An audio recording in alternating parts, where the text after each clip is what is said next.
بسم اللہ الرحمن الرحیم۔ اردو کی چوتھی کتاب میں آج ایک نیا سبق شروع ہو رہا ہے۔ دیکھیے نمبر 7، غزوہ بدر الاخری۔ غزوہ بدر الاخری یہ کیا واقعہ ہے، اس سبق کو پڑھنے کے بعد پتہ چلے گا۔ تو غزوہ بدر الاخری، دیکھیے غزوہ بدر الاخری، دیکھیے اسے بدر موعد اور بدر صغری بھی کہتے ہیں۔ اسے بدر موعد اور بدر صغری بھی کہتے ہیں۔ جنگ احد کے بیان میں ذکر ہو چکا ہے۔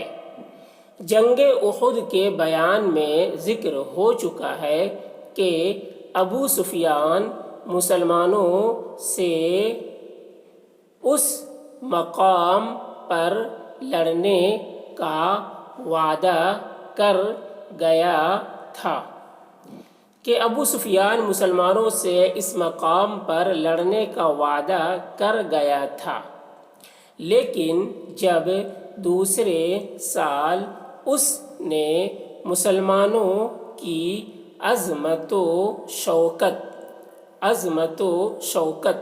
کی روز افزوں ترقی کا حال سنا، لیکن جب دوسرے سال اس نے مسلمانوں کی عظمت و شوکت کی روز افزوں ترقی کا حال سنا تو یعنی انہوں نے یہ سنا کہ مسلمانوں کی طاقت روز بروز بڑھ رہی ہے۔ روز افزوں مطلب روز بروز ان کی عظمت و شوکت، طاقت و قوت، ان کی تعداد بڑھ رہی ہے۔ سنا تو دل میں بہت ڈرا اور نعیم بن اسود اشجعی کو 20 اونٹ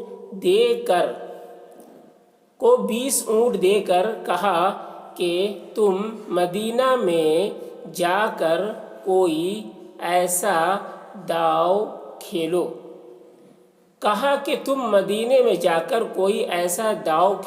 داؤ چال، ہیلا، کوئی سازش، ایسا داؤ کھیلو کہ وہ لوگ ہمارے مقابلے کے لیے نکلیں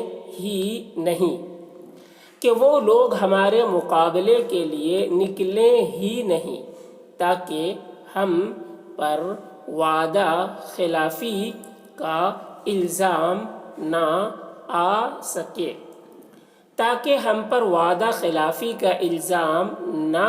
سکے۔ نعیم نے مدینے میں آ کر قریش کی شان و شوکت اور ان کی فوج کی کثرت کی جھوٹی خبریں مشہور کرنی شروع کی۔ نعیم نے مدینے میں آ کر قریش کی شان و شوکت اور ان کی فوج کی کثرت کی جھوٹی خبریں مشہور کرنی شروع کی، جنہیں بعض دل کے کمزور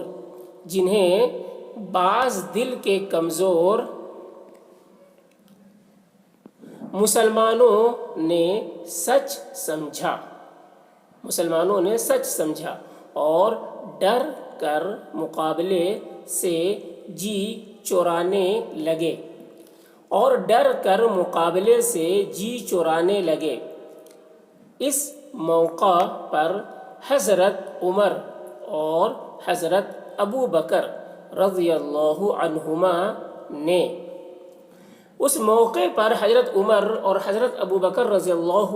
نے آپ صلی اللہ علیہ وسلم کی خدمت میں آ کر کچھ اس قسم کی باتیں بیان کیں۔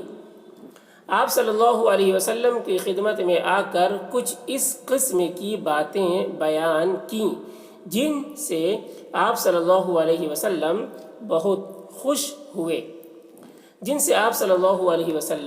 خوش ہوئے اور فرمانے لگے میں غزوے کے واسطے ضرور جاؤں گا میں غزوے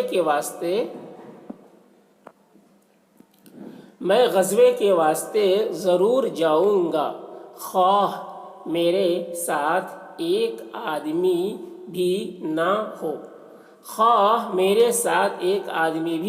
خواہ مطلب چاہے، خواہ میرے ساتھ ایک آدمی بھی نہ ہو۔ آپ صلی اللہ علیہ وسلم کا یہ فرمانا تھا کہ سب لوگ تیار ہو گئے اور بہت سا مال اپنے ساتھ لے کر بدر پہنچ گئے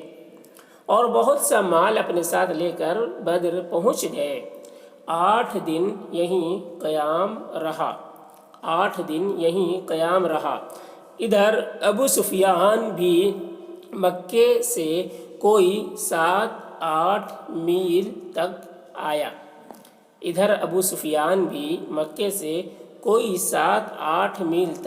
آیا اور یہ کہہ کر چلا گیا کہ اس سال قحط ہے۔ قحط بھوک مری کو کہتے ہیں، یعنی کھیت سے غلے اگنا بند ہو جائے، غلے نہ اگے تو اسے اس سال کو قحط کے سال کہتے ہیں۔ اس سال قحط ہے، سارا جنگل خشک پڑا ہے، چوپایوں کے لیے گھاس اور آدمیوں کے لیے دودھ نہیں مل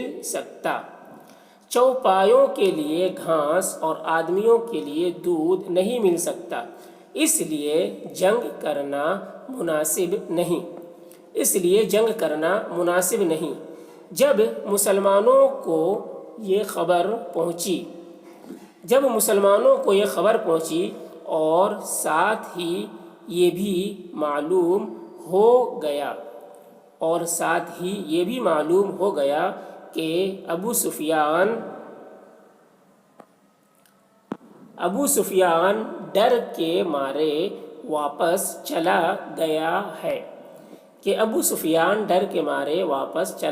ہے تو وہ بھی خوشی خوشی واپس چلے